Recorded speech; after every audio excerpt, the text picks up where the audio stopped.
မ်းသာဒုက္ခကိုလမ်းညွှန်မှုပြပြီးအကျိုးစီးပွားကိုရစေတဲ့အကြောင်းတရားတွေကိုစီးပူအထောက်ခြင်းဖြင့်ချမ်းသာဒုက္ခကိုရစေနိုင်တဲ့မှန်ကန်တဲ့နိလန်းတွေကိုဆုံးမဟောကြားတာဖြစ်တယ်။သို့သောလောကလူတွေယုံကြည်နေကြတဲ့ဖျားဆိုတဲ့ပုဂ္ဂိုလ်တွေလို့ဆုတော်လက်တော်ပေးပြီးတော့မတာမျိုးမဟုတ်ဘူး။များသောအားဖြင့်လူသားတွေဟာဖျားထမဆုပန်ပြီးတော့ရတယ်ဆိုတဲ့ပုံမှာအထင်ရောက်ရှိပြီးတော့နေကြတယ်။တကယ်ကတော့လိုချင်တာဆုပန်နေုံနဲ့ဘာတစ်ခုမှရမှာမဟုတ်ဘူး။ကိုအားကိုကြိုးစားအထောက်ချင်းပြင်းတာလေရနိုင်တယ်ဆိုတာလက်တွေ့ဘဝမှာလူတိုင်းသိကြတာပဲ။ဘာပဲဖြစ်ဖြစ်ပညာတတ်အောင်လဲကိုယ်တိုင်ကြိုးစားစီးပွားဥစ္စာလဲကိုယ်တိုင်ရှာကြရတာဖြစ်တယ်။သို့သောလောကလူတွေကညှို့လင်းချက်ကြီးစွာနဲ့တစုံတစ်ယောက်ကကိုယ်မဆာလိမ့်မယ်လို့ထင်ရောက်ပြီးအာကိုနေကြတာတော့ခဏထီအောင်ရှိနေကြတော့မယ်ပေါ့နော်တကယ်ကတော့အာကိုခံရတဲ့ပုဂ္ဂိုလ်ရဲ့ကုညီဆောင်ရှောက်မှုဆိုတာဟာအကြံဉာဏ်ပေးခြင်းလိုအပ်တဲ့အချက်လေးတွေကိုကုညီပေးခြင်းမျှတာလည်းဖြစ်တယ်ထိတဲ့ပို့ပြီးမလုံးနိုင်ပါဘူးမိဘတွေကသားသမီးကိုချစ်လို့ကိုယ်သားသမီးကိုကြီးပွားတိုးတက်စေချင်လို့ရှိရင်မိဘတွေကဘာလုပ်ရလဲဆိုရင်သားသမီးပညာတတ်ဖို့အတွက်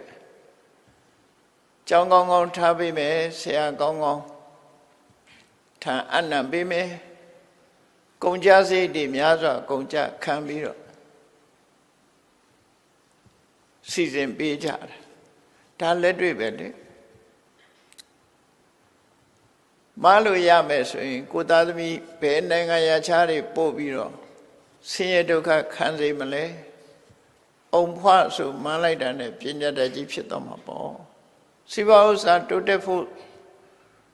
သူခြေတော်နဲ့သူရပ်နိုင်ဖို့အတွက်ပညာသင်ကြားပေးကြထိုပညာကိုအသုံးချပြီးတော့လူတွေဟာကြီးပွားတိုးတက်လာကြတာဖြစ်တယ်သို့သောခဏထီအောင်အများစုက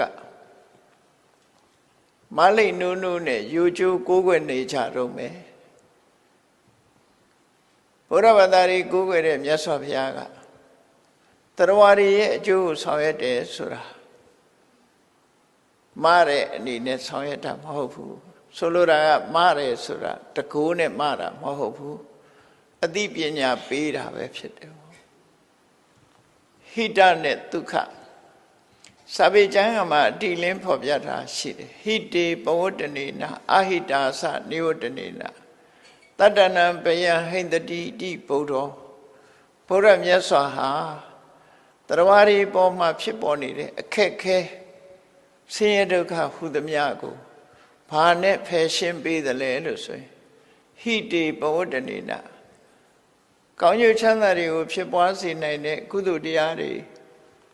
လိုက်နာဆောင်ရွက်ရမယ့်လမ်းကြောင်းတွေလမ်းစဉ်တွေကို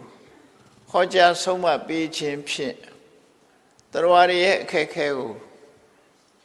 ကျော်လွှားစေတာပဲဖြစ်တယ်။မကောင်းတဲ့လမ်းကြောင်းကရှောင်ရှားစေခြင်းဖြင့်တရားရည်ရဲ့အခက်အခဲကိုရှောင်လွှဲပြီ။တကူတော်ဖြင့်မားစာခြင်းလို့မပါဘူးနော်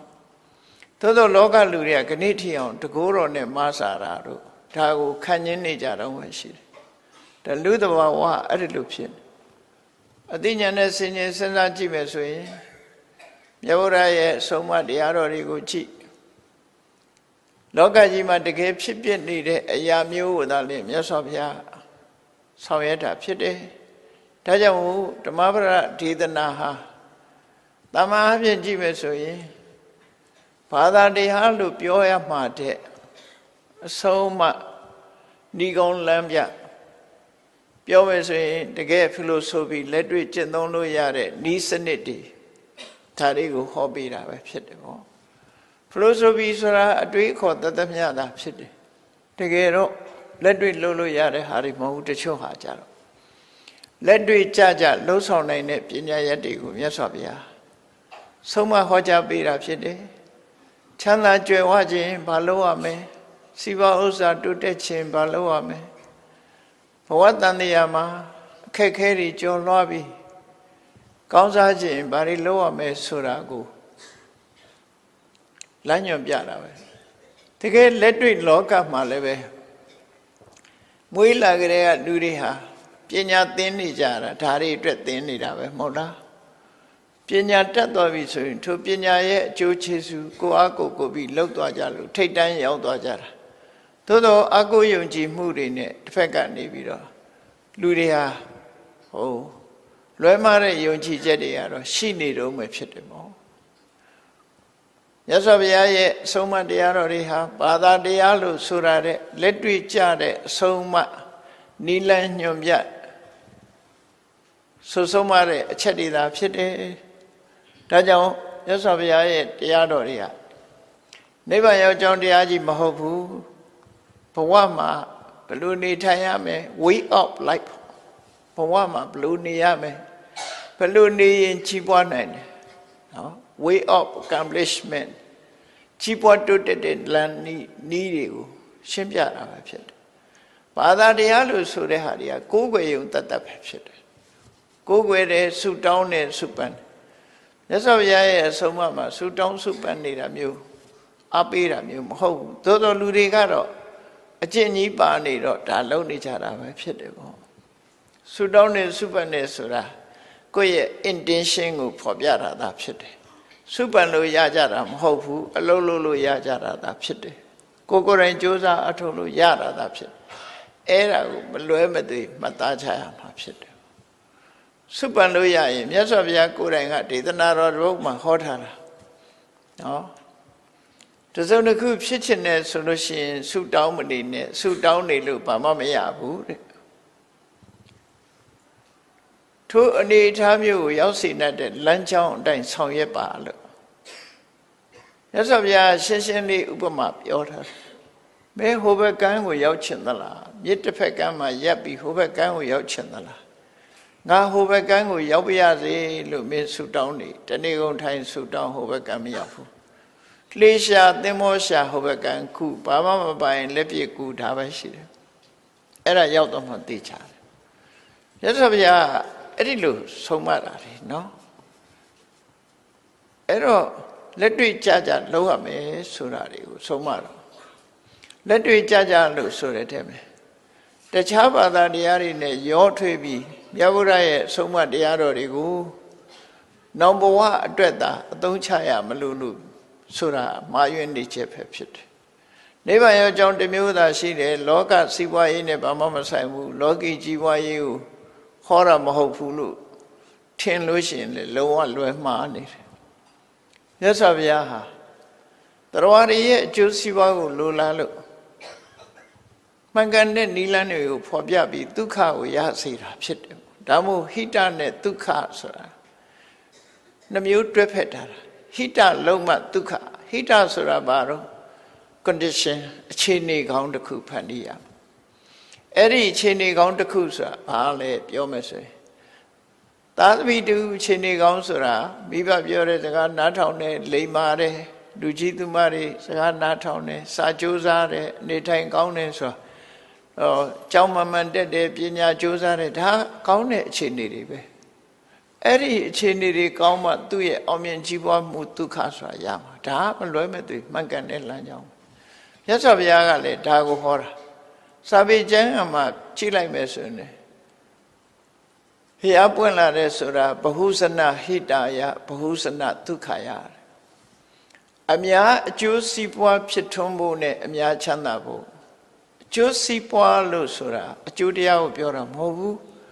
အကျိုးတရားတွေဖြစ်ပွားဖို့ရအကြောင်းကိုလုပ်ရမှာဖြစ်တယ်ပေါ့တိုင်းပြည်တစ်ပြည်မှာစီးပွားရှာလို့ကောင်းနေတယ်ဆိုတာဟိတစိုက်ပျိုးမွေးမြူရေးစိုက်ပျိုးရေးလုပ်တဲ့ပုဂ္ဂိုလ်တွေဟာမိုးလေဝသမှန်ကန်ပြီးတော့ကိုလိုအပ်တဲ့ရေတွေရတယ်မြေနေထားတွေရှိတယ်ရာသီဥတုကောင်းတယ်ဆိုတာတွေဟာဟိတအဲ့ဒီဟိတပေါ်မှာအခြေခံပြီးတော့မှစီးပွားအောင်မြင်မှုဆိုတဲ့ဒုက္ခကိုရမှာဖြစ်တယ်ပေါ့ မိုးလေဝသကမမှန်ဘူးမြေကောင်းရေကောင်းမရှိဘူးဆိုရင်စိုက်ပျိုးရေးလုပ်ဖို့အခြေအနေမကောင်းဘူးသူတို့ပဲပြောရမယ်ခြေနေကောင်းဆိုတာအဲ့ဒါကိုဆိုလို့လေနော်ခြေနေကောင်းဆိုတာခြေနေကောင်းမှဒုက္ခဆိုတာရအဲ့တော့မြတ်စွာဘုရားကအခြေအနေကောင်းတစ်ခုဖန်တီးပေးတာအခြေအနေကောင်းဖန်တီးတဲ့ပုံမှာအသုံးချပြီးတော့ဒုက္ခဆိုတဲ့ချမ်းသာကိုရကြတာလို့သူတို့ဆိုလို့တယ်ပေါ့နော်ဒါကြောင့်မို့မြတ်စွာဘုရားရဲ့ဆုံးမတရားတော်တွေဟာလူဘဝမှာစီးပွားရှာကျင်နာလားကြော်ကြားကျင်နာလားအောင်မြင်ကျင်နာလားကျမ်းမာကျင်နာလားအသက်ရှည်ကျင်နာလားဘဝမှာဘာပဲလူချင်းတဲ့နိလန်းတွေရအောင်လုပ်နိုင်တဲ့နိလန်းတွေကိုဟောပြောဆုံးမတာပဲဖြစ်တယ်ပေါ့နော်တကယ်ရစေနိုင်တဲ့နိလန်းတွေကိုမြတ်စွာဘုရားဆုံးမတယ်အဲ့ဒါလို့မဟုတ်ဘူးတန်ត្រာကြီးထဲမှာမနေချင်တော့ဘူးအိုခြင်းနာခြင်းသိခြင်းဆိုတဲ့ဒုက္ခတွေမခံချင်တော့ဘူးနိဗ္ဗာန်ကိုဘယ်တော့မှမဝရမနာရတဲ့အနေအထားမျိုးရောက်ချင်တယ်ဆိုရင်လည်းအဲ့ဒီလမ်းကိုညွှန်ပြတယ်အဲ့ဒါနောက်ဆုံးမှညွှန်ပြတာနော်နောက်ဆုံးမှညွှန်ပြတာဆိုကိုကလောကမှာကြီးပွားခြင်းတယ်တိုးတက်ခြင်းတယ်ဘာလုပ်ရမလဲအဲ့ဒါကိုလည်းမြတ်စွာဘုရားအခြေခံအဖြစ်ညွှန်ပြတာဒါကြောင့်မြတ်စွာဘုရားရဲ့တရားတော်တွေဟာအဆုံးအမတရားတွေသာဖြစ်တယ်လက်တွေ့ကြလိုက်နာကျင့်သုံးနိုင်တဲ့တရားဓမ္မပဒဒေသနာတော်မှာလက်တွေ့ဘဝတစ်ခုကိုအကြောင်းပြုပြီးတော့သီဝရီထုတ်တာပဲဖြစ်တယ်ဆို statement ပေါ့အခုလိုပြောရင်အဆိုပြုတဲ့စကားတစ်ခုလောကမှာဒီနိတိဆိုတာလို့လမ်းညွှန်ချက်တစ်ခုကိုပေးလိုက်တာဘာလို့ရင်ဘာဖြစ်တယ်ဆိုတဲ့ guideline တော့မဟုတ် proverb ဆိုရိုးတစ်ခုပြုလိုက်တာပဲဖြစ်တယ်ဆိုပါစို့ဥပမာတစ်ခုပြောမယ်ဆိုရင်ကြိုးစားကဖျားဖြစ်တယ်ဆိုတဲ့စကားကြိုးစားဖို့ပြောတာနော်ကြိုးစားဖို့ရည်ညွှန်း Rolling Stone get that no more ဆိုတာအေးမင်းအလုပ်တွေခဏခဏပြောင်းမယ်ဆိုလို့ရှိရင်ဘာမှဖတ်တယ်မှမဟုတ်ဘူးဆိုတဲ့စကားပြောတာ no pain no gain မင်းအနာမခံလို့ရှိရင်အသာဆိုင်ရမှာမဟုတ်ဘူးဒါတွေအတိဝရီတွေအဲ့လိုလမ်းညွှန်ချက်တွေမြတ်စွာဘုရားဆုံးမမှာလဲအဲ့တိုင်အဲ့ဒီထိတဲ့ပို့ပြီးတော့မြတ်စွာဘုရားဆုံးမနိုင်တာတော့နိဗ္ဗာန်ရဲ့အကြောင်းတရားထိအောင်ဆုံးမတယ်လို့သူတို့ဆိုလို့တယ်သို့တော့အများစုကဘုရားတရားတော်တွေကလောကုတ္တရာတွေတို့နဲ့မဆိုင်ဘူးဆိုပြီးမျက်ွယ်ပြုတ်ထကြတယ်ပေါ့နော်ကဘာမှာကြည့်လိုက်မယ်ဆိုရင်မြတ်စွာဘုရားတရားတော်ဟာလောကုတ္တရာတရားကြီးပဲမဟုတ်ဘူးမျက်မှောက်ဘဝမှာကောင်းကျိုးချမ်းသာရစေနိုင်တဲ့နိလန်းတွေဟောတယ်ဒီဘဝတည်းဆိုရင်မပြည့်စုံသေးဘူးဒီဘဝမှာဘယ်သူမှအမြဲမနေရဘူးနော်ဒီဘဝအဆုံးသတ်သွားလို့ရှိရင်နောက်ဘဝအတွက်စိတ်ချစေရမယ်ကိုချင်းတရားတွေကိုဟောတယ်အေးဤဘဝနောက်ဘဝဒီလိုကြီးပဲသွားနေရမှာလားဆိုဘဝဆိုတာကိုမလိုချင်ဘူးဆိုလို့ရှိရင်လေ exit ဆိုဘဝကထွက်လန်းကိုပေးထားတယ်ဟောပြည့်စုံတယ်နော်တချို့ဘာသာတရားဒီဘဝကောင်းစားရေးတော့လမ်းညွှန်ခြင်းလမ်းညွှန်ပဲနောက်ဘဝကောင်းစားရေးကြတော့ကောင်းကင်ဘုံပဲရှိတယ်နော်ကောင်းကင်ဘုံတစ်ခုပဲပြောတယ်အဲ့တော့ရသော်ဘုရားရဲ့အဆုံးအမတရားတော်မှာဒီဘဝလည်းကောင်းစားမယ်နောက်ဘဝဆိုတာနောက်ဘဝပေါင်းမြောက်များစွာအတွက်လည်းကောင်းကျိုးချမ်းသာရမယ်ဘဝတွေကိုယုံမုန်းပြီးမလိုချင်တော့ဘူးဆိုရင်လည်းပဲဘဝကထွက်မြောက်ကြောင်းလမ်းစဉ်ကိုဟောပြောဆုံးမပေးတာပဲဖြစ်တယ်အဲ့တော့ဆုတောင်းဆုယူဆိုတဲ့ဘာသာတရားမျိုးမဟုတ်ဘဲနဲ့လက်တွေ့ကျင့်သုံးလိုက်နိုင်ရမယ်အဆုံးအမတရားလို့အဲ့တော့မြတ်စွာဘုရားတရားတော်တွေဟာလောကီဘက်ကပဲရှုထောင့်ကပဲကြည့်လောကုတ္တရာရှုထောင့်ကပဲကြည့်မှန်နေတယ်အကုန်လုံးကဲဒီနေ့ဓမ္မပဒဒေသနာမှာဓမ္မရတနဲ့ဘဝသင်္ကန်းစာများဆိုတာလေးကိုကြည့်လောကီဘက်မှာလည်းဘာကိုရည်ညွှန်းတယ်လဲလောကုတ္တရာဘက်ကဘာကိုရည်ညွှန်းတယ်လဲဆိုတာကြည့်ရအပိုင်း15မှာမှတ်သားရမယ်မြတ်ဗုဒ္ဓရဲ့ဓမ္မပဒဒေသနာမှာဘာပြောလဲဆိုအပမဒောအမတပဒံပမာဒောမစ္ဆုနောပဒံတမန်ပြောလိုက်ရင်ဒါလေးကရှင်းရှင်းလေးပဲเนาะအပမာရဆိုတာမင်းအခြေအနေတစ်ခုပေါ်မှာရစ်မှုမေးလျော့နေမဲ့ဆိုလို့ရှိရင် ပမာဒရစ်မှုမေးလျော့မယ်ဆိုရင်ဆင်းရဲဒုက္ခကလွတ်ကြောင်းမရှိလို့မင်းအဖန်မှန်ဒုက္ခရောက်ခြင်းရဲ့အကြောင်းဆိုပါစို့အဖန်မှန်သိရခြင်းရဲ့အကြောင်းတစ်ခုဖြစ်နေတန်တရားတွေကဘယ်တော့မှထွက်နိုင်မှာမဟုတ်ဘူးဒါတစ်ခုလောကုတ္တရာဘက်ကကြည့်လို့ရှိအပမဒောအမတပရံဘဝတစ်ခုမှာအခြေအနေတစ်ခုပေါ်မှာရစ်မှုမေးလျော့မနေပဲနဲ့ကြိုးစားအထုတ်ခြင်းဟာအမတပဒဘယ်တော့မှမတည်တဲ့မတည်ရာအဆင့်ကိုရောက်ဖို့ရအတွက်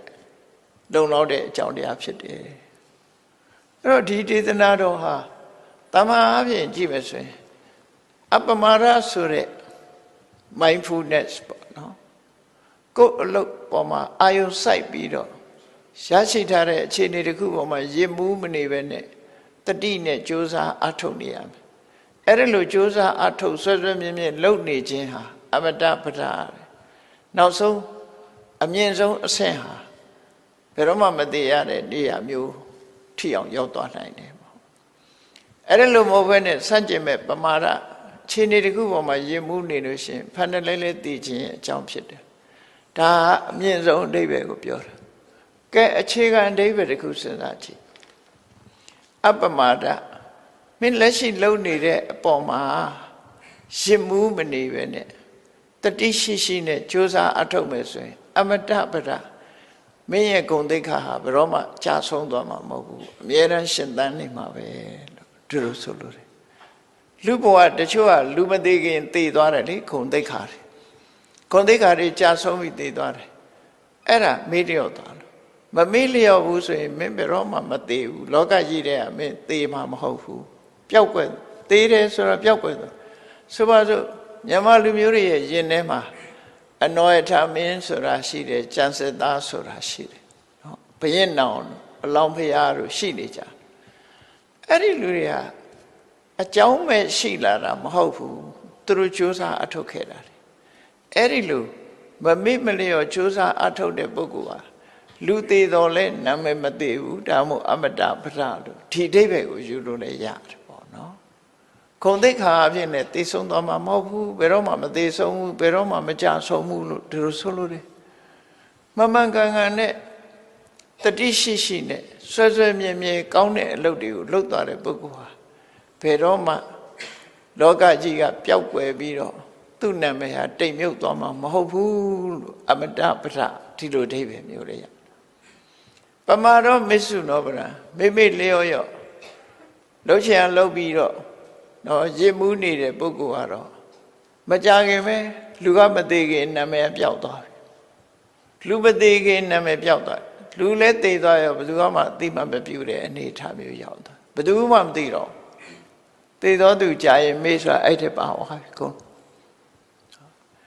ဂုဏ်ပြုခံရတဲ့ပုဂ္ဂိုလ်မျိုးမဖြစ်ဘူးလို့လောကမှာဂုဏ်ပြုခံရတဲ့ပုဂ္ဂိုလ်တွေဟာအပမာဒဆိုတဲ့မမေ့မလျော့ကြိုးစားအထုတ်တဲ့ပုဂ္ဂိုလ်တွေကြီးပဲနော်မေ့မေ့လျော့ရော့နေတဲ့ပုဂ္ဂိုလ်ဟာမကြခင်မဲ့လောကကြီးကပျောက်ကွယ်သွားတယ်အပျောက်ကွယ်တာဟာမစ္ဆုနောပဲနော်နာမည်သေဆုံးသွားတယ်ဂုဏ်သိက္ခာသေဆုံးသွားတယ်အဲ့ဒီအဓိပ္ပာယ်မျိုးကိုမြတ်စွာဘုရားရှင်းလင်းဟောကြားတာပဲအဲ့တော့အပမာဒဆိုတဲ့တရားဘာတုံးလို့ဆိုလို့ရှိရင်မမေ့မလျော့ဘူးဆိုတာအရာရာမှာတတိနဲ့လုပ်တယ်တတိနဲ့သွားတယ်တတိနဲ့စားတယ်ကိုယ်လက်ရှိနေတဲ့အရေးချင်းတစ်ခုကိုအမြဲတမ်းကိုယ့်ကိုဆင်ញင်သုံးသပ်နေတယ်အပမာဒဆိုတာအခြေခံလေးတစ်ခုပြောလိုက်တာတတိရှိနေရင်နောက်ကပါလာတော့ဆိုပညာလာတယ်တတိနဲ့တမ္ပစဉ္ညာဒီကနေ့ခေတ်မှာတတိအရေးကြီးတာကိုနိုင်ငံရခြားလူတွေကသဘောပေါက်တယ်သို့တော်ဘုရားဘာသာတရားတော်လို့သူတို့မပြောချင်တဲ့အခါ mindfulness လေ့ကျင့်ခန်းဆိုပြီးလုပ်နေကြတာနော်ဒါတတိလေ့ကျင့်ခန်းပဲအပမာဒပဲ mindfulness based stress reduction ဆိုတာ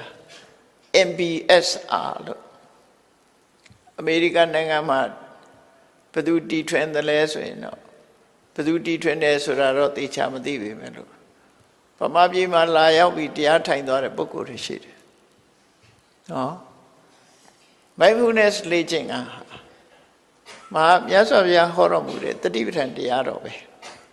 တတိနဲ့တမ္ပစညသူတို့က MBSR ဆိုတာ MB ဆိုတာ M ဆိုတာ mindfulness B က based stress reduction လောကလူတွေဟာကြီးပွားချမ်းသာခြင်းနဲ့ဆန္ဒတွေပြင်းထန်ကြတယ်ကြိုးစားကြတယ်အောင်မြင်သူရှိတယ်မအောင်မြင်သူရှိတယ်မအောင်မြင်တဲ့ပုဂ္ဂိုလ်တွေကစိတ်ဖိစီးမှုဆိုတဲ့ stress တွေဖြစ်လာကြတယ် depression တွေရလာတယ်အဲ့လိုတွေဖြစ်လာ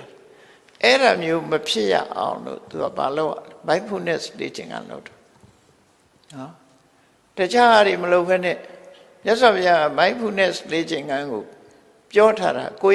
လည်းလှုပ်ရှားမှုတွေအားလုံးပေါ်မှာ mindfulness နောက်ဆုံးမှာကိုအဝတ်ပြင်ဝတ်တာအစ mindfulness လို့ပကံခွဲရောက်ကြင်တာစားတာတောက်တာအဲ့ဒီအစနောက်ဆုံးမှာတိတ်တိတ်နေတာအိဋ္ဌာအစပြီး mindfulness ပါတယ်တတိပဋ္ဌာန်သုံးပါးကြည့်မယ်ဆိုလို့ရှိရင်လက်ကွေးခြေဆက်ရှေ့တို့နောက်ငင်လှုပ်တာအစအကုန် mindfulness နဲ့သွားအဲ့ဒါတတိနဲ့တမ္ပစည mindfulness and comprehension လို့ခေါ်တယ်နော်တတိထားတယ်ဆင်ញင်စဉ်းစားတယ်တတိထားခြင်းစဉ်းစားခြင်းဆိုတဲ့ဒီနှစ်ခုနဲ့ပေါင်းစပ်ပြီးတော့အလုံးလုံးနေမယ်ဆိုတဲ့ပုဂ္ဂိုလ်တယောက်ဟာကြီးပွားတိုးတက်နိုင်တယ်ဒါကြောင့်မို့အဲ့ဒီလေ့ကျင့်ခန်းကိုငွေချေးတနမြောက်များစွာပေးပြီးတော့ခွာလေ့ကျင့်နေကြတယ် mindfulness based stress reduction ဆိုတာသင်တန်းပို့ချတယ်အလကားတက်လို့မရဘူးเนาะအခုဘဝပြေမှာအလကားတက်လို့ရ mindfulness based stress reduction အဲ့ဒီဤစနစ်ဟာတကယ်အကျိုးရှိတယ်ဆိုတာလက်တွေ့အသုံးချတဲ့လူတွေကသိတယ်ဒါမြတ်စွာဘုရားရဲ့ဤစနစ်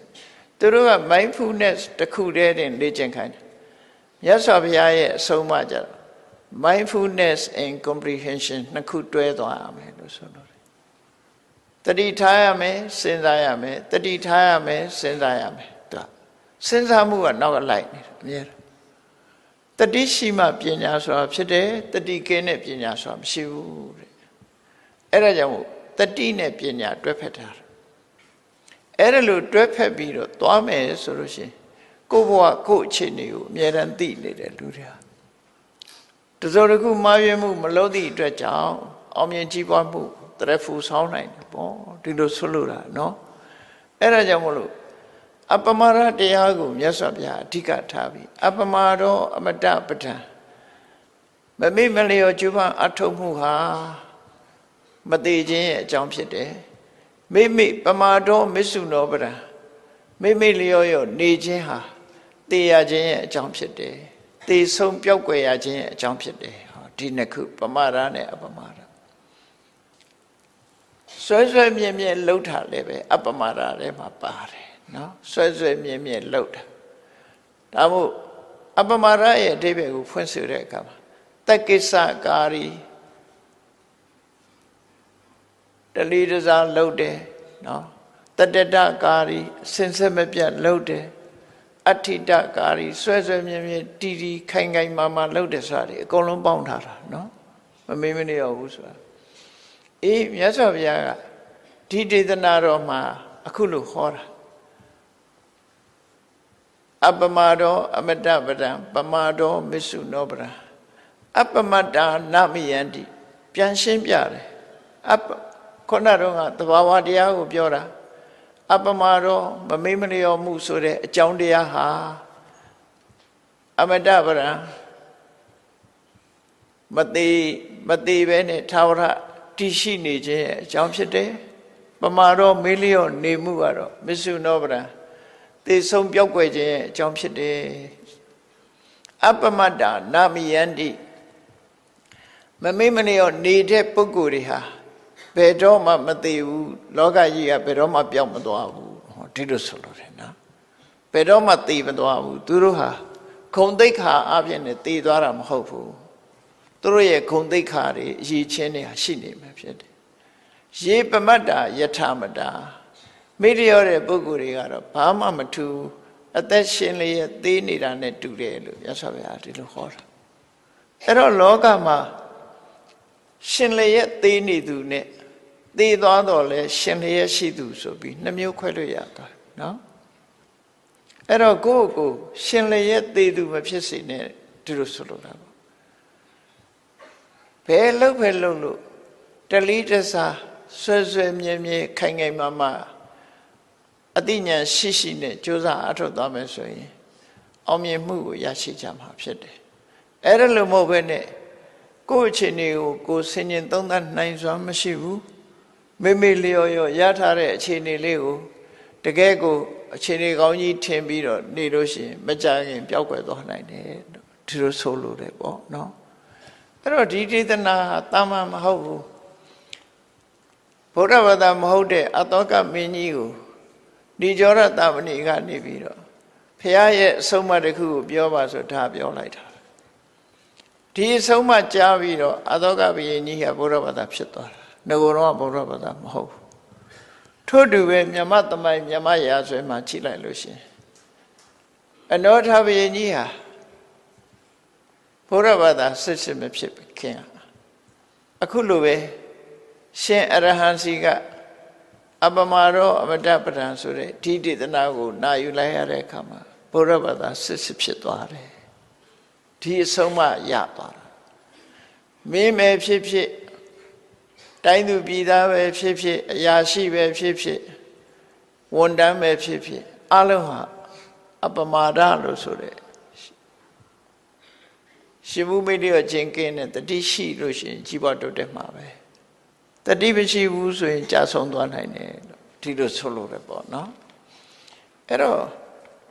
ဒီဒေသနာတော်ဟာလောကီကိစ္စမှာလည်းပဲမြတ်စွာဘုရားရဲ့လမ်းညွှန်ဆုံးမမှုဟာလောကီအတွက်လည်းပဲအကျိုးရှိတယ်ဟာမျိုးအဲ့တော့အပမာဒဆိုတဲ့တတိကဘယ်တော့မှပျောက်ကွယ်သေဆုံးသွားခြင်းမရှိဖို့အတွက်အကြောင်းတရားဖြစ်တယ်ပမာဒဆိုတဲ့မေ့လျော့ခြင်းကတော့သေဆုံးပျောက်ကွယ်သွားခြင်းရဲ့အကြောင်းဖြစ်တယ်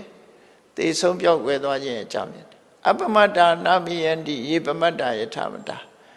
မေ့လျော့မမေ့မလျော့တဲ့ပုဂ္ဂိုလ်တွေဟာသာဝရအသက်ရှင်နေသူတွေဖြစ်ပြီး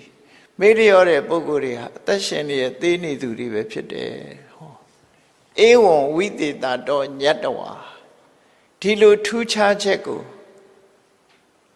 စဉ်းစားဆင်ခြင်အသိဉာဏ်သက်ဝင်ရမယ်အဲ့ဒီအသိဉာဏ်သက်ဝင်ပြီးတဲ့အခါမှာ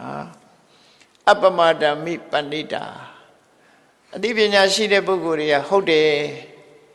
ငါတို့ဟာရမှာရှင်မှုမေ့လျော့နေဖို့မတော်ဘူး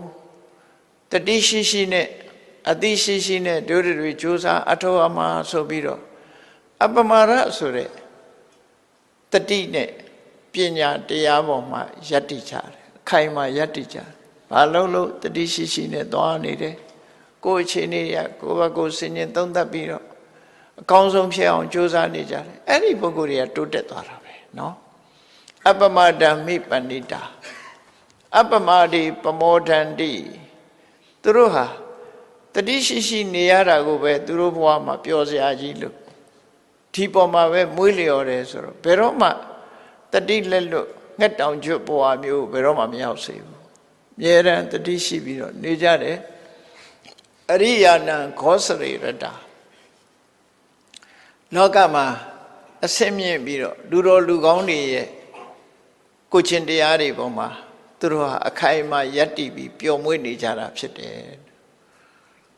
အပမာရရှိလာပြီဆိုလို့ရှိရင်အပမာရရှိသူနဲ့မရှိသူတို့ရဲ့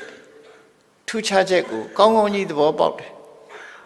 ဘယ်လိုလို့ဆိုတော့မေ့လျော့နေတဲ့ပုဂ္ဂိုလ်တွေဟာတော့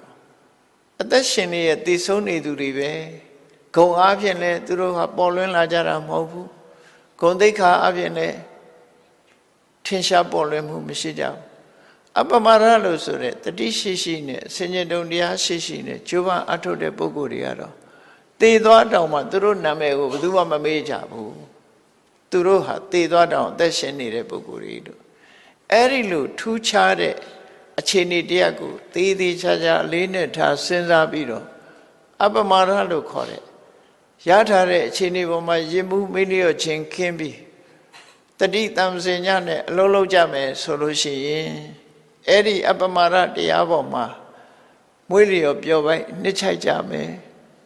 တကယ်မြင့်မြတ်တဲ့ပုဂ္ဂိုလ်တွေမွေးလျော်တဲ့နေရာမှာအပမရတရားကိုလက်တွေ့ကျင့်သုံးနေကြမယ်ဆိုလို့ရှိရင်အဲ့ဒီပုဂ္ဂိုလ်တွေဟာကြီးပွားတိုးတက်တဲ့ပုဂ္ဂိုလ်ဒါကြောင့်မို့မြတ်စွာဘုရားအပမရောသဗ္ဗတပ္ပတိနံမူလံအပမရဆိုတဲ့တရားဟာအောင်မြင်မှုအလုံးတို့ရဲ့အခြေအမြစ်ဖြစ်တယ်အခြေခံတရားဖြစ်တယ်ဒီလိုဆိုလို့ပဲနော်ဘယ်လိုအောင်မြင်မှုပဲဖြစ်ဖြစ်လောကမှာစီးပွားရေးအောင်မြင်တာပဲဖြစ်ဖြစ်ဂုဏ်သတင်းအောင်မြင်တာပဲဖြစ်ဖြစ်ကိုယ်လုပ်ငန်းတစ်ခုကိုအောင်မြင်သွားစေခြင်းနဲ့ဆိုရင်တတိရှိရှိအတိရှိရှိနဲ့ကြိုးစားအထောက်တာပဲဖြစ်တယ်ဒီနေရာမှာတတိတော့ရှိတယ်အတိပညာမပါဘူးဆိုလည်းမအောင်မြင်နိုင်ဘူးမကြည်ပွားနိုင်ဘူးဒါကြောင့်မို့တတိလည်းရှိရမယ်အတိလည်းရှိရအဲ့ဒီနှစ်ခုပေါင်းစပ်ပြီးတော့အလုံးလုံးမယ်ဆိုလို့ရှိရင်အဲ့ဒီပုဂ္ဂိုလ်ဟာမြင့်မြတ်တဲ့ပုဂ္ဂိုလ်တွေရဲ့ကျက်စားရမွေးလျော်ရမှာသူတို့မွေးလျော်ပြီးအောင်မြင်ချီးပွားမှုကိုရသွားကြမှာဖြစ်တယ်လို့ဟောဒီဒေသနာတော်ရဲ့အဓိပ္ပာယ်ဟာလောကီအဆင့်ကနေပြီးလောကုတ္တရာအဆင့်ထိအောင်အကုန်လုံးယူလို့ရတဲ့အဓိပ္ပာယ်ကြီးကြီးပဲအကုန်လုံးဟောလောကုတ္တရာနည်းနဲ့ပြောမယ်ဆိုလို့ရှိရင်မိမိလျော်ရောနေခြင်းကြောင့်တန်တရားထဲမှာရှိကြမယ်မိလျော်နေသည့်အတွက်ကြောင့်ကုသိုလ်ကောင်းမှုတွေမလုပ်ဖြစ်ဘူးကာမဂုဏ်အာယုန်တွေထဲမှာမမောပြီးတော့ရမဲ့ဇောတွေနဲ့သာနေပဲဆိုလို့ရှိရင်ကောင်းတဲ့အလုပ်ကိုမလုပ်ဖြစ်ဘူးမကောင်းတဲ့အလုပ်တွေကိုပြောသလိုနေပြောသလိုလိုက်စားပြီးသွားကြတဲ့အခါမှာကောင်းတဲ့အလုပ်တွေကမလုပ်ဖြစ်တော့ကာမဂုဏ်ရမဲ့ဇောတွေရဲ့အတွင်းမှာလူဟာနစ်မြုပ်ပြီးတော့မကောင်းမှုအကုသိုလ်တွေနဲ့ရောထွေးပြီးမကြခင်ပဲပျက်စီးသွားကြတယ်ဒီလိုဆိုလို့ပေါ့နော်မကြခင်ပဲပျက်စီးသွားကြအဲ့ဒါလို့မဟုတ်ဘဲနဲ့ဒါတွေဟာတကယ်ကြီးပွားတိုးတက်ခြင်းရဲ့အကြောင်းမဟုတ်ဘူးတကယ်ကြီးပွားတိုးတက်ခြင်းအကြောင်းဟာတကယ်အကျင့်သီလဂုဏ်သိက္ခာလူသိက္ခာနဲ့လူဘဝမှာကျိုးပန်းအထောက်မှုတွေပညာတွေကသာလဲလူဘဝတိုးတက်ကြောင်ဖြစ်တယ်လုံလဝိရိယနဲ့ကျိုးပန်းအထောက်အမှာဖြစ်တယ်ဆိုတာကိုသိရှိနားလည်ပြီးတော့ကျိုးပန်းအထောက်တဲ့အခါမှာကိုရရှိထားတဲ့အခြေအနေတစ်ခုဟာပို၍တိုးတက်ပြီးအောင်မြင်လာတာဖြစ်တယ်ဘယ်ဘက်ကပဲကြည့်လူတွေကချီးမွမ်းစရာတစ်ခုဖြစ်လာကြတယ်ပေါ့အလုံးကချီးမွမ်းရတဲ့ဂုဏ်သိက္ခာတွေတိုးတက်လာတယ်လို့ဒီလိုဆိုတယ်နော်မြတ်စွာဘုရားကတေဇာယိနောတတ္တတိကနေသံဒန္လပရကမာအလုတ်လို့ဖို့ဟောတာဇာယိနောဆိုတာလောကီစီးပွားနဲ့ပတ်သက်လာတဲ့အခါမှာမြတ်စွာဘုရားအမြဲတမ်းဆင်ញင်သုံးသပ်ရမယ်လောကီစီးပွားနဲ့ပတ်သက်လာတဲ့အခါမှာဟောကြားထားတဲ့ဒေသနာကိုကြည့်လူဘဝရလာလို့ရှိရင်မင်းတို့အမြင်မျက်စိနှမျိုးရှိရမယ်။ဘာလဲလို့ဆိုရင်မျက်စိတစ်ခုကစီးပွားရှာတတ်တဲ့မျက်စိတစ်လုံးကတော့ကိုယ်ချင်းတရားရှုမြင်တတ်တဲ့မျက်စိပေါ့။ Eye for economy နဲ့ eye for morality ပေါ့။အဲ့ဒီနှစ်ခုပြည့်စုံရမယ်လို့သူဆို။လူဖြစ်လာလို့ရှိရင်စီးပွားရေးမျက်စိလည်းရှိရမယ်ကိုယ်ချင်းတရားပဲ။စီးပွားရေးမျက်စိသာရှိပြီးကိုယ်ချင်းတရားမျက်စိမရှိဘူးဆိုရင်အဲ့ဒီပုဂ္ဂိုလ်ဟာတစ်ဖက်မြင်ပုဂ္ဂိုလ်ဖြစ်ပြီးတော့မမှန်ကန်တဲ့နိလန်းနေနဲ့စီးပွားရှာမကြခင်ကြာဆုံးသွားတယ်မကြာဆုံးရင်တောင်မှပဲတည်တည်ချမ်းမဲ့မှာဆင်းရဲဒုက္ခနဲ့ကြုံရမယ်သူကတစ်ဖက်ကဆုံးရှုံးသွားနိုင်တယ်မြတ်စွာဘုရားကနှစ်ဖက်လုံးမဆုံးရှုံးရအောင်စီးပွားကိုကိုကျင့်တရားနဲ့ထိန်းကိုကျင့်တရားနဲ့စီးပွားဒီနှစ်ခုဟာပေါင်းစပ်ပြီးတော့သွားရမယ်စိုက်ပိုင်စိုက်ဟိုဘက်ဒီဘက်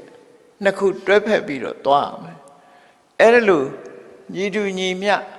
ကိုကျင့်တရားလည်းကောင်းတယ်စီးပွားဥစ္စာလည်းရှာတတ်တယ်ဆိုမှအဲ့ဒီပုဂ္ဂိုလ်ရဲ့ကြီးပွားတိုးတက်မှုဟာခိုင်မာတယ်လို့သူတို့ဆိုမြန်မာနိုင်ငံမှာလည်းပဲစီးပွားဥစ္စာတွေဖြစ်ပြီးကြာဆုံးသွားတဲ့ပုဂ္ဂိုလ်တွေရှိတယ်လေချမ်းသာကြွယ်ဝပြီးတော့ကြာဆုံးသွားတဲ့ပုဂ္ဂိုလ်တွေရှိတယ်အဲ့ဒါဘာကြောင့်လို့ဆိုရင်ကိုကျင့်တရားဘက်ကပြပြသွားလို့ရှိရင်မြန်မြန်ကြာဆုံးသွားတတ်တယ်ပေါ့ ကိုချင်းသိက္ခာကြောင့်ပျက်စီးသွားတာတွေအများကြီးပဲရှိအဲ့ဒါလို့မဖြစ်ရအောင်တတိနဲ့တမ္ပစညာနဲ့ကြိုးစားအထောက်အမှားလို့ဒါကြောင့်မို့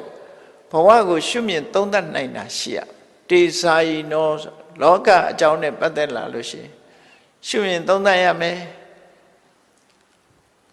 လူဘဝမှာအလုံးလူတွေဟာဒီကနေ့ခေတ်မှာ medical check up တော့လုပ်ကြတယ်သို့တော့ mental check up လုပ်တာနည်းတယ်ကိုယ်စိတ်ရဲ့အနေအထားတစ်ခု mental check up လည်းလုပ်ရမှာဖြစ်တယ်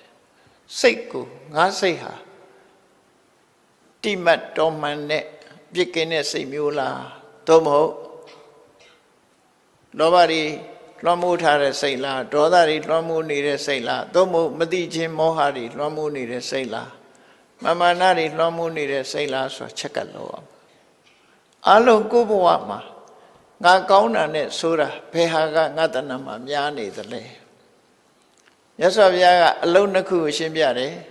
ကလျာဏနဲ့ပပကကလျာဏဆိုတာကောင်းကျိုးချမ်းသာကိုဖော်ဆောင်ပေးတဲ့ကောင်းတဲ့အလုပ်ကောင်းတဲ့အလုပ်ဆိုတာကိုကုသိုလ်အလုပ်လို့ပြောတာကုသိုလ်လို့ပြောလိုက်တာနဲ့လူတွေကဖះเจ้าကံနဲ့သွားပြီးတော့တွေးတတ်တယ်မဟုတ်ကုသိုလ်ဆိုတာဘယ်နေရာပဲဖြစ်ဖြစ်ကုသိုလ်ကိုယ်အိမ်မှာနေရင်လည်းကုသိုလ်လုပ်လို့ရနော်ကုသိုလ်အလုပ်ဆိုတာရှိတယ်အပြစ်ကင်းပြီးကောင်းကျိုးချမ်းသာပေးနိုင်တဲ့အလုပ်တွေမှန်သမျှကုသိုလ်ပဲစီးပွားဥစ္စာတိုးတက်ပြီး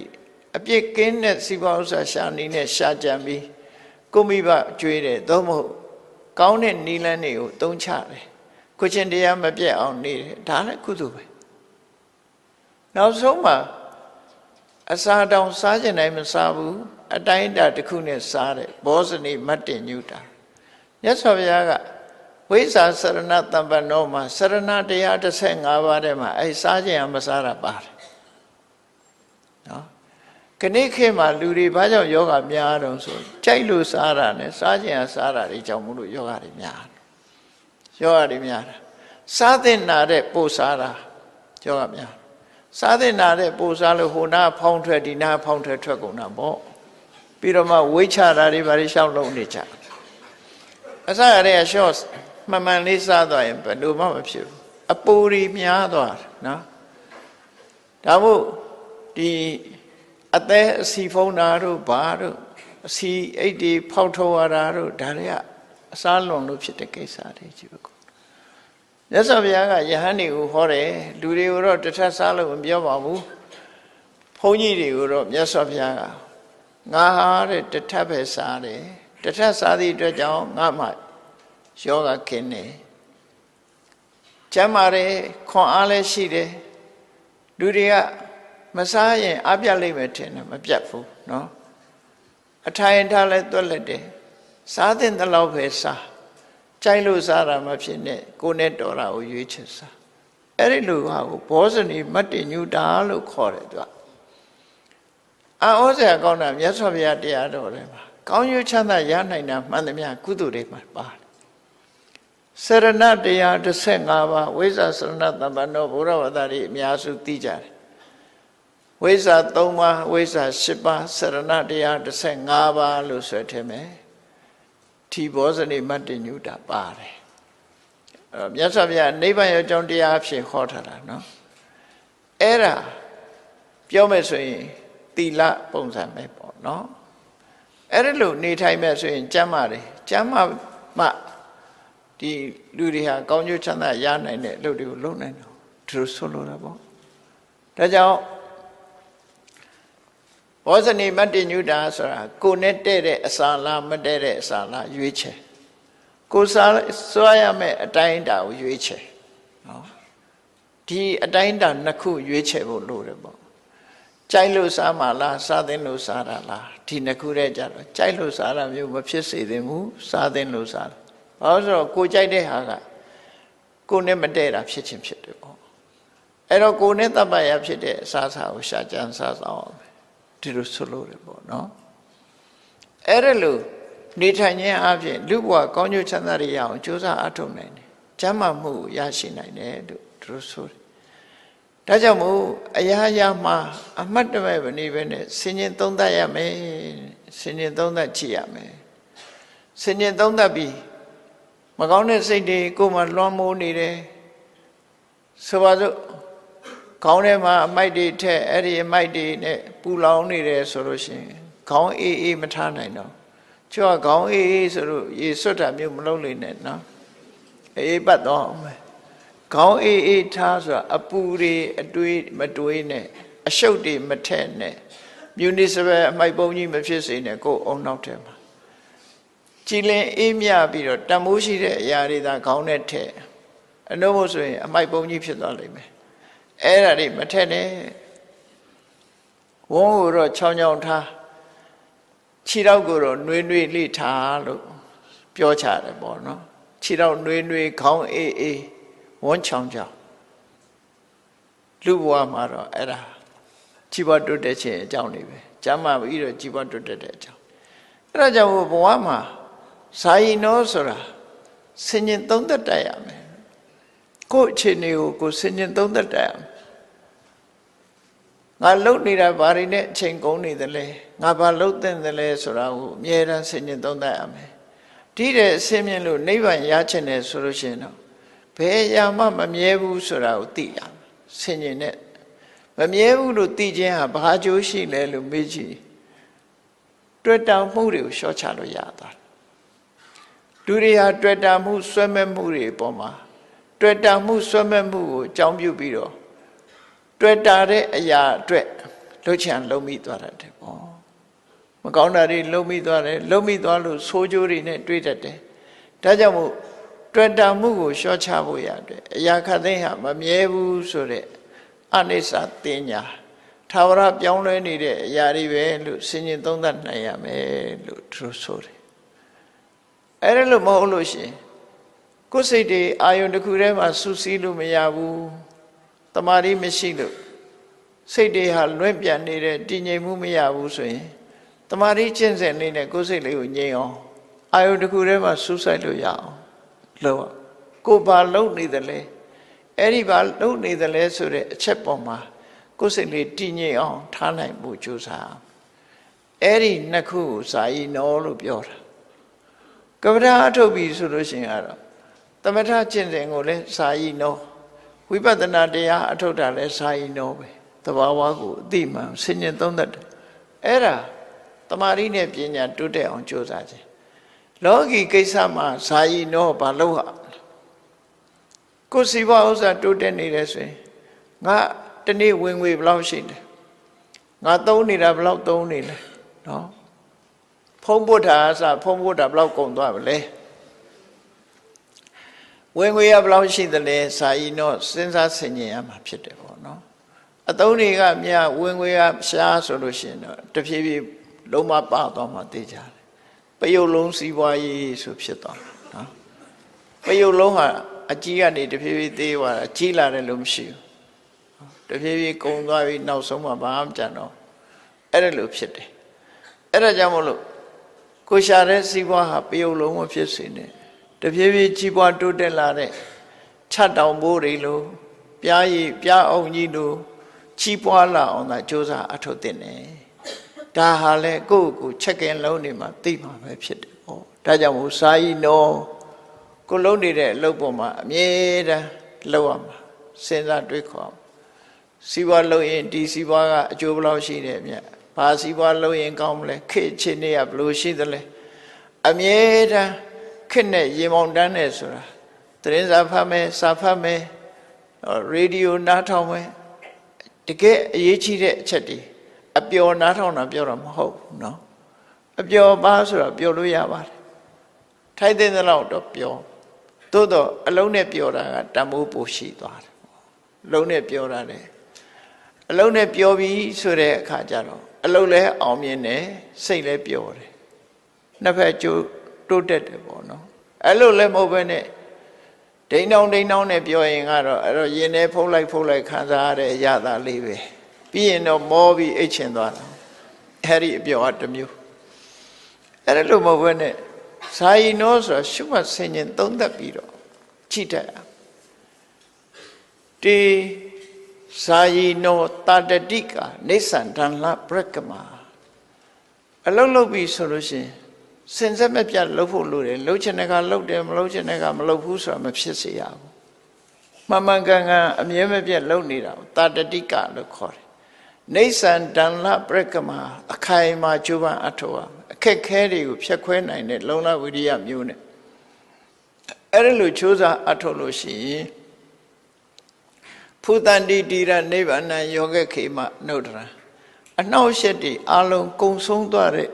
နိဗ္ဗာန်ဆိုတဲ့အငြိမ့်တက်ကိုရနိုင်တယ်လို့မြတ်စွာဘုရားအဲ့လိုခေါ်တယ်အဲ့တော့လောကီအနေနဲ့ပြောမှဆိုလို့ရှိရင်ကိုလိုချင်တဲ့ပန်းတိုင်ကိုရောက်နိုင်တယ်လို့ပြောတာပဲဒါဒီလမ်းကြောင်းကပဲသွားတာပဲတူတူပဲအလုံးမြတ်စွာဘုရားဟောတဲ့တရားလောကီဘက်မှာလည်းယူလို့ရတယ်လောကုတ္တရာဘက်မှာလည်းယူလို့ရတယ်နော်ကိုဖြစ်ချင်တာဘာလဲကိုယ့်ဘာကိုစဉ်းစားဆုံးဖြတ်ပြီးကိုသွားချင်တဲ့လမ်းကိုလည်းဒီအဆုံးမလမ်းကြောင်းကနေသွားအလုံးဟာအကောင်းနေကြီးပဲဖြစ်ဘာလို့ဆိုအကောင်းရောက်ဖို့ဆိုတာတူတူကြီးပဲမကောင်းတာရောက်ဖို့ကလည်းပဲတူတူပဲနော်အဲ့ဒါကိုမြတ်စွာဘုရားကဒီဓမ္မပဒဒေသနာတော်မှာအခုလိုဟောကြားဆုံးမတာပဲဖြစ်တယ်ပေါ့ဘာကြောင့်ဘာကိုအကြောင်းပြုပြီးတော့ဆုံးမတာလဲလို့ဆိုရင်ဇလန်းလေးကိုအကျဉ်းချုပ်ပြောရမယ်ဆိုရင်မြတ်စွာဘုရားကောသမီပြည်မှာတရင်သုံးတဲ့အချိန်ကောသမီကိုအုပ်စိုးနေတဲ့ဘုရင်ကဥတေနလို့ခေါ်တယ်အဲ့ဒီဥတေနဘုရင်ကြီးမှာမိဖုရား၃ယောက်ရှိတယ်သူနန်းနဲ့သူပထမမိဖုရားကသာမဝတီလို့ခေါ်တယ်အချမ်းရ900နဲ့သူကသူ့နန်းဆောင်မှာသူနေတယ်ဒုတိယမိဖုရားကတော့ဝါတုလထတ္တာဟိုဘုံမီနာကဥစေနီပြည်ကသနပိစ္ဆောတမင်းရဲ့သမီးတော်အဲ့ဒါကဝါတုလထတ္တာဒုတိယမိဖုရားသူလည်းသူချမ်းရနဲ့နေတယ်နောက်ဆုံးမိဖုရားငယ်ငယ်ရွယ်ရတော့မင်းသမီးမဟုတ်ဘူးပုံနေမမာခန္ဒီလို့ခေါ်တယ်အဲ့ဒီလိုမိဖုရား3ဦးရှိတဲ့ထင်မယ်မာခန္ဒီဆိုတဲ့မိဖုရားကအမှန်တမ်းသူကအလှဆုံးလို့ပြောရမှာဖြစ်တယ်သို့တော့သူကမင်းမြုပ်မင်းနွယ်မဟုတ်ဘူးဖြစ်မနာဆိုတဲ့ပုံနာမျိုးကလာတာ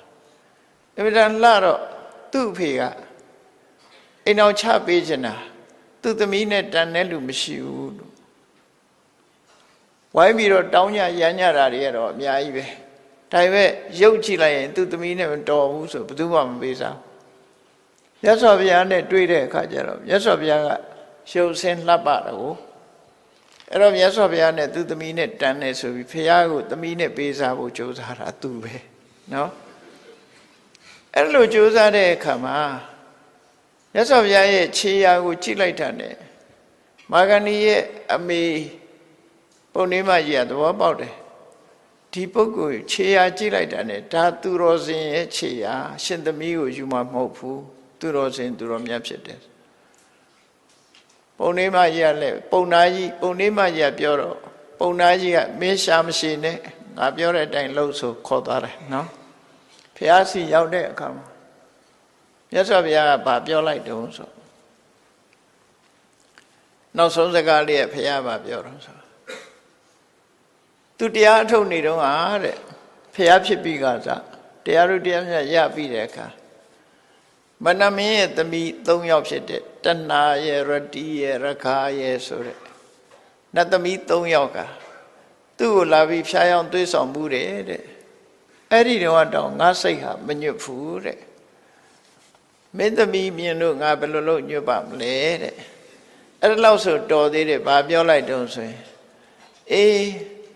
မစင်နေနဲ့ပြည့်နေတဲ့အိုးကြီးလို့ဆိုငါခြေထောက်နဲ့တောင်မထိချင်ဘူးလို့ပြောလိုက်တယ်အဲ့ဒီစကားကမာဂန္ဒီကိုအသက်ခိုက်အောင်နာသွားတယ်သူ့အမေဖေကတော့သဘောပေါက်သွားတယ်အော်လူတွေလှတယ်ဆိုတာ beauty is skin deep ဆိုတဲ့အတိုင်းပဲအပေါ်လေးတင်လှနေတာအတွင်းကတူတူပဲကလေးစားတွေက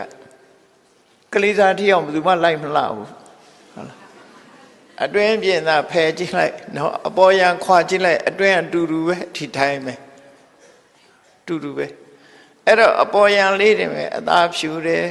အသားညိုတယ်နဲ့ပြောပြီးတော့နေကြတာ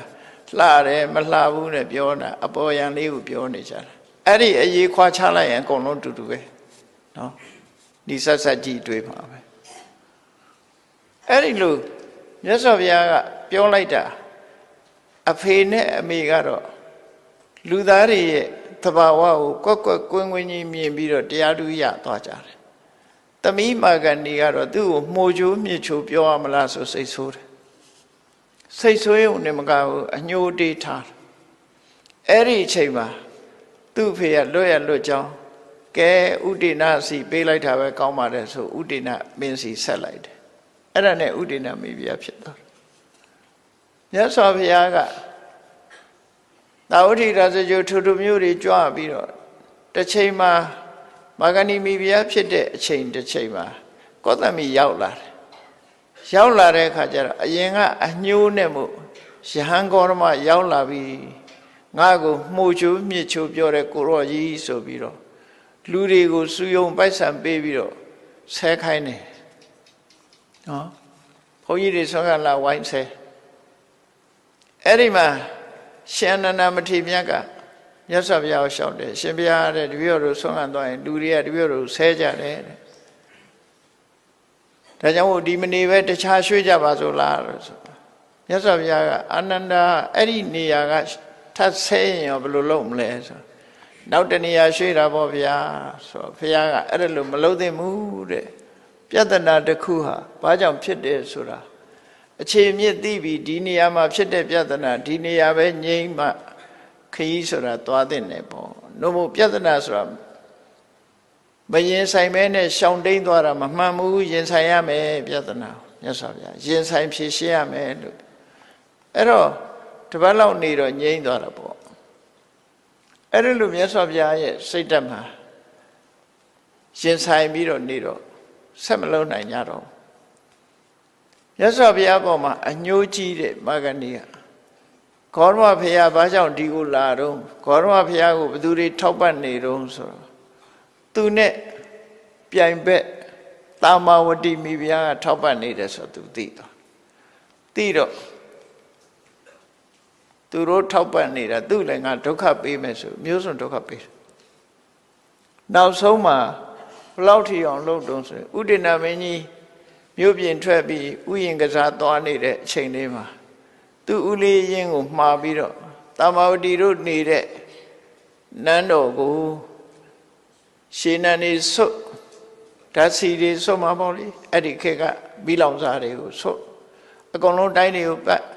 ပြန်ဆင်းလို့မရအောင်ပြင်မကဂျက်တွေထိုးပြီးတော့နန်းတော်မီးရှို့လိုက်ပါတာမာဝတိတို့ကိုစထုံးမှုဆိုမီးရှို့တတ်လိုက်တယ်တာမာဝတိတို့နန်းတော်မီးလောင်တယ်လို့ကြားတော့ဥဒိဏမင်းကြီးကအပြေးလာခဲ့တာသို့တော်သူလာတော့မီးကကျွန်းသွားပြီမိသားကနောက်ကျစပြင်းပဲအဲ့ဒါလို့အဲ့တော့မိသားသမားနောက်ကျနေအဲ့ဒီမှာတာမာဝတိတို့ဆုံးသွားတော့ဥဒိဏကြီးစိတ်ပြက်လက်ပြက်မိလောင်ခံရတာနဲတာမဟုတ်ဘူးတာမာဝတိခေါင်းဆောင်ပြီးတော့မြို့သမီး900မိရဲပါသွားတယ်မိလောင်တာ900တောင်ပါသွားဘသူလက်ချက်လဲဆိုတာဥဒိဏမင်းကြီးစုံစမ်းတဲ့အခါမာဂန္ဒီရဲ့လက်ချက်ဆိုတာကိုသိရတော့မာဂန္ဒီကိုအပြစ်ပေးတဲ့အနေနဲ့သူ့ရဲ့ဆွေမျိုးသားချင်းတွေရောသူ့ဘက်ကအပေါင်းပါတွေရောအကုန်လုံးဆွေမျိုးဆိုတဲ့ပုဂ္ဂိုလ်တွေရောအကုန်လုံးနိုင်ရင်ပြင်မှာခေါ်မြေကြီးတဲ့မြုပ်ခေါင်းဖော်ထားပြီးတော့ထဲနဲ့ထိုးပြီးတော့မာဂန္ဒီတို့ကိုပြစ်ဒဏ်ပေးတယ်အဲ့ဒီပြဿနာအကြီးကျယ်ဖြစ်ခဲ့တာအဲ့ဒီတော်တော်ရက်စက်တဲ့ပြဿနာကြီးတစ်ခုဖြစ်လာတယ်ဥဒိဏမင်းကြီးကလည်းမာဂန္ဒီတို့ကိုတည်တံပေးပြီးတော့အရှင်လတ်လတ်အခုလိုရဲဆက်ဆက်တပ်ဖြတ်တဲ့ပွဲကြီးဖြစ်တဲ့အခါမှာကောသမီပြည်ကယဟန်တော်တွေဆွေးနွေးကြတယ်တရားဆွေးနွေးရင်းကနေပြီးတော့တာမာဝတိနဲ့သေဆုံးသွားတယ်မာဂန္ဒီနဲ့သေဆုံးသွားတယ်တကယ်ကြတော့ဘသူသေးတာလဲဘသူကမသေးတာလဲလို့ဒီစကားကိုဆွေးနွေးကြတယ်ဆွေးနွေးတဲ့အခါမှာဒီအကြောင်းကိုပြောတဲ့အခါမှာမြတ်စွာဘုရားဟောတာတာမာဝတိတို့သေသွားတာမှန်တယ်ဒါပေမဲ့သူဂုံတရင်ဟာမသေးဘူးသူတို့ဟာသေပြီးတဲ့နောက်ကောင်းရသူတွေပုံရောက်တာ မာဂန္ဒီကတော့အစကတည်းအဆိုးနဲ့နာမည်ကြီးတာဖြစ်သောကြောင့်ပမာဒတရားနဲ့နေသည့်အတွက်ကြောင့်သူဟာသိဆုံးသွားရတာဖြစ်တယ်ပေါ့လောကကြီးမှာမိမိလျော့ရော့နေလို့ရှိရင်သိဆုံးတာနဲ့တူတူပဲမမေ့မလျော့နေတဲ့ပုဂ္ဂိုလ်ဟာဘယ်တော့မှမသိဘူးဂုံတိတ်ခါအဖြစ်လည်းမသိဘူးနာမည်အဖြစ်လည်းမသိဘူးလူအဖြစ်လည်းမသိဘူးလို့အခုလို့ဒီတရားဒေသနာတော်ကိုမြတ်စွာဘုရားကရှင်းလင်းဟောကြားပြီးဘဝသင်္ကန်းစာပညာပေးတဲ့အနေနဲ့ဟောကြားဆုံးမခဲ့တာဖြစ်ပါတယ်တရားချစ်ခင်သူတော်စင်ပြိဿအပေါင်းတို့မြတ်ဗုဒ္ဓ၏ဓမ္မပဒဒေသနာမှဓမ္မရတ္တပေါ်လွင်အောင်နာယူမှတ်သားပြီးမိမိတို့အတွက်ဘဝသင်္ကန်းစာယူလို့ကိုယ်ဘဝကြီးပွားတိုးတက်ရေးကိုယ်ကိုယ်တိုင်ကြိုးစားအထောက်အမှာဖြစ်တယ်အဲ့ဒီလိုကြိုးစားအထောက်တဲ့အခါမှာအပမာဒဆိုတဲ့တတိတရားနဲ့ဆင်ញင်တုံတရားဒီနှစ်ခုနဲ့လုံလဝီရိယတို့ဟာအရေးပါတဲ့အရာတွေဖြစ်တယ်ဆိုတာကိုသိရှိကြပြီးကျင့်ကြံပွားများကြိုးစားအထောက်နိုင်ကြပါစေကုန်သတည်း